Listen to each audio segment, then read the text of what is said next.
আমি আসলাম আপনার কাছে, শুনলাম আপনি নাকি সুদের উপর টাকা দেন, সেই জন্য আপনার কাছে চলে আসলাম।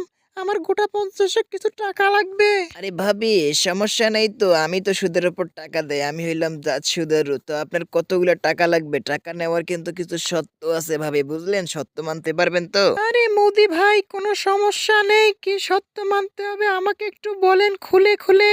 আরে সমস্যা নেই, আপনি যা বলবেন তাই মানতে রাজি আছি আমি। আরে হাসিনা ভাবি যে, আরে তেমন কোনো শর্ত না, ছোটখাটো একটি শর্ত দেব, মানতে পারলে আপনাকে আমি কিন্তু টাকা সুদের উপর নয় হাওলাতের উপরে দেব, শুধু একটা শর্তই মানতে হবে। আরে মোদি দাদু, যে কোনো সত্য বলতে তুমি রাত কাটাতে বলবে না তো? রাত কাটানো ছাড়া অন্য কোনো সত্য হলে আমি মানতে রাজি আছি, ওইসব কথা বলবে না আমাকে, বলে দিলাম। আরে হাসিনা ভাবি, আসলে আমি টাকা কিন্তু সুদের উপরেই দেই, কিন্তু সুদ হচ্ছে আমি শুধু মহিলাদেরকে দেই, কারণ আমার মহিলাদেরকে দেওয়ার উদ্দেশ্য হচ্ছে আমি কিন্তু একটা উদ্দেশ্য নিয়ে থাকি, তাদের কাছ থেকে একটা উসিল করে থাকি।